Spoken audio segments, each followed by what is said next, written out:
औज़ुबिल्लाहिमिनश्शैतानिर्रजीम बिस्मिल्लाहिर्रहमानिर्रहीम अल्लाहुम्मा सल्लि अला मुहम्मद व आले मुहम्मद व अज्जिल फ़रजहुम। आज माह मुबारक की 7 तारीख़ है। आज जिस मौजू का इंतखाब किया गया है वो मौजू है नमाज।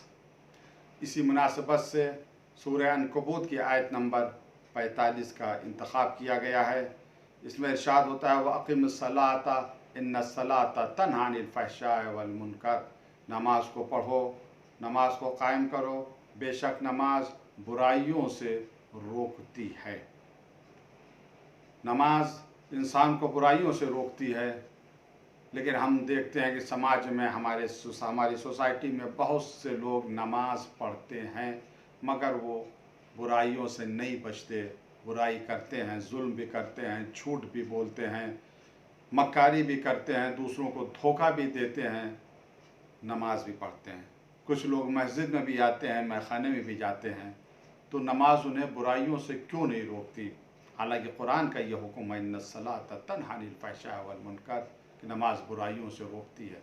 तो इस हुक्म को समझने की ज़रूरत है। ये जो कहा गया कि नमाज बुराइयों से रोकती है, ये मिन हैसुल इल्लत नहीं है, यानी इल्लत नहीं है कि नमाज बुराइयों से रोकेगी, बल्कि इक़्तिज़ा है। इल्लत और इक़्तिज़ा में फ़र्क है।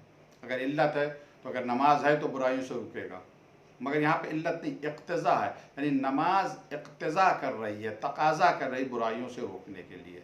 इक़्तिज़ा उस वक्त असरअंदाज होगी जब कोई माने, कोई रुकावट ना हो। आग जलाने की इक़्तिज़ा रखती है, लेकिन अगर हाथ में ऐसा दस्ताना है जो आग जलने से माने है, रोकेगा आग को, और वो दस्ताना पहनकर इंसान अगर अपना हाथ आग में डाल दे तो आग का असर नहीं ख़त्म होगा, क्योंकि एक माने आ गया है, इस वजह से हाथ नहीं चलेगा। बेशक नमाज बुराइयों से रोकती है, मगर कोई रुकावट नहीं होना चाहिए, कोई माने नहीं होना चाहिए। रुकावट और माने क्या है? खुद इंसान का अमल, खुद इंसान की नीयत, ये रुकावट बन जाती है, ये माने बन जाती है। इसी वजह से हदीस में आया है, ला सलात लिमन ला यतीअस्सलात, उसकी नमाजी नहीं जो नमाज की इताअत ना करे। नमाज की इताअत करनी है।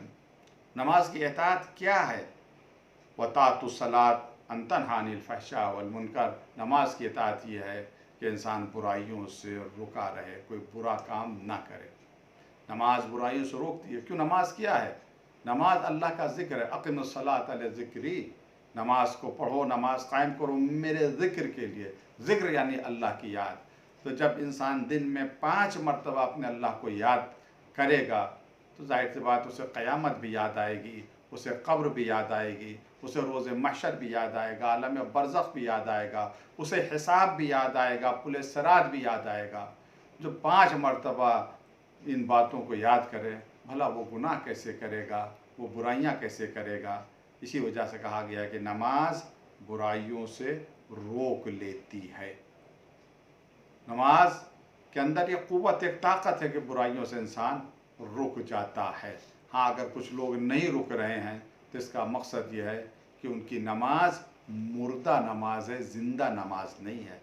हर इबादत के लिए रूह होती है। आज मुश्किल यही है कि मुसलमानों ने जिस्म ले लिया, रूह को छोड़ दिया। रूह है नमाज को तर्क कर दिया, इस वजह से नमाज मुर्दा हो गई। मुर्दा हो गई तो मुर्दा तो किसी को फ़ायदा नहीं पहुंचा सकता। रूह है नमाज क्या है, रूह है इबादत क्या है, उसकी तरफ तवज्जो देने की ज़रूरत है। रूह है इबादत, रूह है नमाज मारिफत है। जब तक मारिफत नहीं है उस वक़्त तक नमाज सही नहीं है।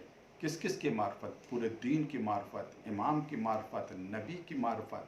जब मार्फत होगी तो इखलास पैदा होगा। जब इखलास पैदा होगा तब इंसान की नमाज वाकई नमाज होगी। आज के मौजू की मुनासबत से जिस हदीस का इंतखाब किया गया है, यानी इस्तिब्सार जिल्द नंबर 3 सफ़ा नंबर 13 की हदीस है, इन्नस्सलाता सितरतुन व कफ़ारतुन लिज़्ज़ुनूब। नमाज इंसान और दोज़ख के दरमियान ढाल, ढाल बन जाती है। इंसान है और दोज़ख है, ने गुनाहगार इंसान है और दोज़ख है, नमाज ढाल बन जाती है, यानी इंसान को दोज़ख में पहुंचने से बचा लेती है नमाज। वो कफ़ारतुन लिज़ुनूब, गुनाहों का कफ़ारा है नमाज। इंसान छोटे मोटे गुनाह कर देता है, नमाज जब पढ़ता है तो परवरदिगार उसके बहुत से गुनाहों को माफ़ कर देता है। ये कफ़ारा बन जाती है नमाज। बहुत से लोग नमाज पढ़ते हैं, नमाज की वजह से परवरदिगार उनके गुनाहों को माफ़ कर देता है, ढाल बन जाती है। नमाज बचाती है, हर जगह बचाएगी। रवायात में आया कुछ ख़ास नमाज़ों के लिए कि इंसान जब कब्र में जाएगा, अंधेरा होगा कब्र में, तो नमाज का नूर कब्र के अंधेरे को दूर करेगा। रोज़े महशर भी जब नमाज आएगी तो नमाजी को, नमाज पढ़ने वाले को अजाब से बचाएगी।